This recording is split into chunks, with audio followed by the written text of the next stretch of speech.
સ્થાનિક સ્વરાજની ચૂંટણી હાલ નજીકમાં છે, જ્યારે વાત કરીએ તો જે ઉમેદવારો જીતીને આવે તેની પાસે જે મતદારો કેવી અપેક્ષાઓ રાખે છે, આવો જાણીએ આપણે ખેડાના નાગરિકો પાસે. આપણા જે મૂળભૂત અધિકારો છે, સ્વચ્છ પાણી, હવા અને સારા રસ્તા, આ બેઝિક જરૂરિયાતો છે. હાલ મારા એરિયામાં આવવા જવાના રસ્તામાં અત્યારે ખૂબ જ અડચણ થઈ રહી છે. રસ્તો આખો ખોદી કાઢવામાં આવ્યો છે. તો અમારા એરિયામાં જે પણ વ્યક્તિ જીતીને આવશે એ વહેલી તકે અમારું કામ કરે અને અમને ગમે ત્યારે જરૂર પડે ત્યારે ઊભા પગે આવીને ઊભા રહે અને અમારી કામગીરી કરે, એવી અમારી અપેક્ષા છે. જે જીતીને આવશે ઉમેદવારો જોડે અમે એવી અપેક્ષા રાખીએ છીએ કે શિક્ષણ છે, રોજગાર છે, પછી રસ્તા છે, ગટર્સ છે, એનું કામ કરે, ના કે ખાલી ધાર્મિક યોજનાઓ ઉપર જ કામ કર્યા કરે. તો દેશમાં શું છે કે શિક્ષણ વગેરે જો લોકોને મળશે તો એનાથી દેશને ફાયદો થશે. તમારા વોર્ડમાં કઈ કામ બાકી છે?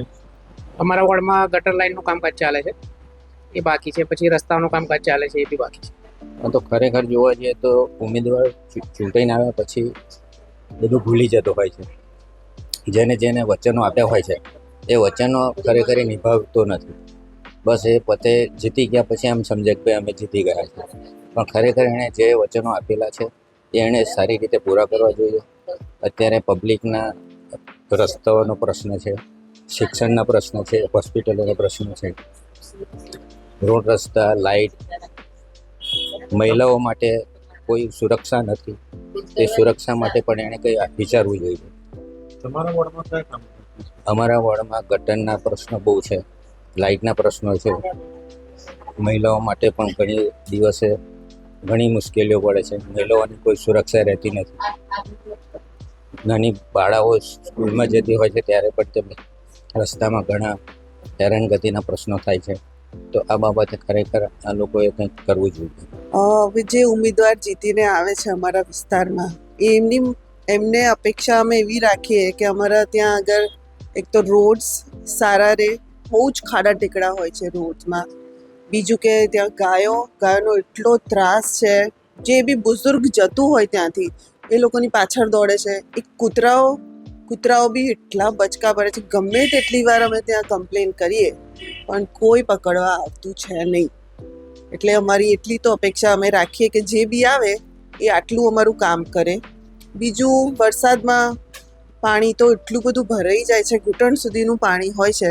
છોકરાઓને ઘરની બહાર કેમના મોકલવાના, મારે સ્કૂલે જવાના બી પ્રોબ્લેમ થઈ જાય છે એ ટાઈમે. તો હવે જે બી ઉમેદવાર અમારા ત્યાં ચૂંટાઈને આવે એ આ થોડીક નાની બેઝિક વસ્તુઓ જે છે, જે અમને જરૂરી છે, એ બધી પૂરી કરી આપે. જે બી ઉમેદવાર ચૂંટાઈને આવે અમે એમની પાસે એક નગરજન તરીકે શું અપેક્ષા રાખીએ કે ભાઈ બેઝિક સુવિધાઓ, બાળકોને ભણવાનું ફ્રીમાં. અહીંયા એક પણ સ્કૂલ એવી નથી કે જ્યાં તમે તમારા બાળકોને ફ્રીમાં ભણાવી શકો. લગભગ બધી સ્કૂલોનું પ્રાઇવેટાઇઝેશન, અને જે સ્કૂલો સરકારી છે એ સ્કૂલોમાં એટલું સગવડ નથી કે તમારું બાળક સારી રીતે ભણી શકે. આજે ગરીબમાં ગરીબ કે જે અમારા એરિયામાં તો જુઓ કે જે કામ કરતા હોય છે, લોકોના ઘરે જે કામવાળા બહેનો જતા હોય છે, એમના બાળકોને એમને કેટલી ઊંચી ફી ભરી અને દૂર બાળકોને શાળાએ મોકલવા પડે છે. સ્કૂલની ફીસ તો ખરી જ, પ્લસ બાળકોને લાવવાના, લઈ જવાના, એનો ખર્ચો રિક્ષા કરાવે કે કોઈ વાહન કરાવે, એનો ખર્ચો બી એટલો જ થાય છે. એટલે એ બેઝિક શિક્ષણ ખાસ અગત્યનું છે. અને બીજું કે સ્વાસ્થ્ય માટે તમે જુઓ કે કોઈ બધા જ દવાખાના કે હોસ્પિટલ પ્રાઇવેટાઇઝ, કોઈ ગવર્મેન્ટ હોસ્પિટલ એવી નથી. હવે જ્યારે મહાનગરપાલિકામાં તમે જાઓ છો તો કેટલો મોટો એરિયા છે, એના માટે એક સિવિલ હોસ્પિટલ જરૂરી નથી. સરકારે કે જે ઉમેદવારો ચૂંટાઈને આવે, જેની સરકાર આવે, એણે એટલું તો વિચારવું જોઈએ કે ભાઈ નડિયાદના 4 ખૂણે કમસે કમ 4 કે 5 એવી હોસ્પિટલો સરકારી રાખવી જોઈએ કે જેથી ગરીબ લોકોને એનો લાભ મળે. બીજું વસ્તુ કે ગંદકીનો તો કોઈ પાર જ નથી. ભલે કહેતા હોય કે ભાઈ સ્વચ્છ નડિયાદ કે આ તે, પણ તમે જુઓ કે એટલી ગંદકી તમને રસ્તામાં અને બધે જોવા મળે છે. કાંસના પ્રોબ્લેમ, કાંસ તો એટલા બધા વાસ મારે છે, દુર્ગંધ એટલી હદ સુધી, આજુબાજુની સોસાયટીઓ બિચારા બહિષ્કાર કરે છે. કે ભાઈ અમે વોટ નહીં આપીએ જો તમે આ કાંસનું કામ નહીં કરો તો. સ્ટ્રીટ લાઇટનો એટલો પ્રોબ્લેમ છે. અને સૌથી મોટો પ્રશ્ન ગાયોનો છે. ગાયો રસ્તામાં ગમે ત્યાં રખડતી હોય છે. રાત્રે જ ઇવન તમે રાત્રે અડધી રાત્રે નીકળો ને તો બી તમને રસ્તા પર ગાયોના ટોળા જોવા મળે છે. હવે એ ગાયોના ટોળા ઘરડા વૃદ્ધ માણસો કે નાના સ્કૂલે જતા બાળકો, સાયકલ લઈને ટ્યુશનમાં જતા બાળકો, એક બે વાર તો એવું થયું છે કે એક્સિડન્ટથી મૃત્યુ પણ થયેલા છે. તો અમારો હેતુ એ છે કે જે બી ઉમેદવારો ચૂંટાઈને આવે કમસે કમ આટલા બેઝિક પ્રશ્નોનું સમાધાન કરે. રોડ સાફ સુથરી જોઈએ.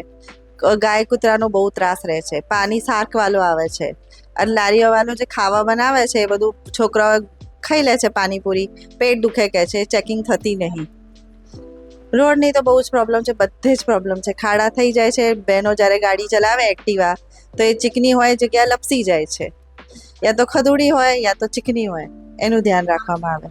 તમારા વિસ્તારમાં કઈ કઈ સમસ્યાઓ છે, કયા કામો બાકી છે? એક તો એકે હરખું પાર્ક નહીં છે નંબર વોર્ડમાં. પાર્ક એકે હરખું નહીં, છોકરાઓને રમવા માટે જગ્યા જ નહીં. પ્રાથમિકમાં પાણી શાકવાળું આવે છે, આવે તો આવે, નહીં તો મહિનામાં કંઈ 2-4 વાર તો બિલકુલ આવતું જ નહીં. તો ગયડા લોકોને પાણીની બહુ પ્રોબ્લેમ પડે છે. जो भी उम्मीदवार इस चुनाव में जीत कर आते हैं निकाय चुनावों में, तो उनसे हमारी अपेक्षा यही रहती है कि एक तो जो भी उन्होंने वादे किए हैं, मैनिफेस्टो जो भी पार्टी का है, जो भी पक्ष का है, अपक्ष है, जो भी उम्मीदवार है, तो उसके द्वारा किए गए वादों को 100% नहीं तो कम से कम एक मैक्सिमम लिमिट तक वो पूरा करें. ठीक है. और यहाँ शहर में जो समस्याएं हैं, सड़क की समस्या हो गई, गंदगी की समस्या हो गई, आवारा पशुओं की समस्या हो गई, चिकित्सा सुविधा हो गई, जितनी भी समस्याएं हैं तो उन समस्याओं का सही निराकरण करें. और दूसरा, ग्रांट जो आती है, अभी क्या होता है कि उम्मीदवारों को ग्रांट मिलती है लेकिन at the end of day वो उस ग्रांट का पूरा उपयोग नहीं कर पाते. लास्ट में वो कहते हैं कि हमारा तो ये पैसा इतना यूज नहीं हुआ तो हमको वापस जमा कराना पड़ा. तो इतना काम है शहर में, इतनी सारी योजनाएं चल रही हैं या इतना बकाया काम है, तो आपको ग्रांट वापस नहीं जानी चाहिए. आपको ग्रांट में और डिमांड करना चाहिए कि हमें और पैसा दीजिए, हमें और काम करना है. सो जो ग्रांट मिल रही है उसका प्रॉपर और बेस्ट यूटिलाइजेशन होना चाहिए.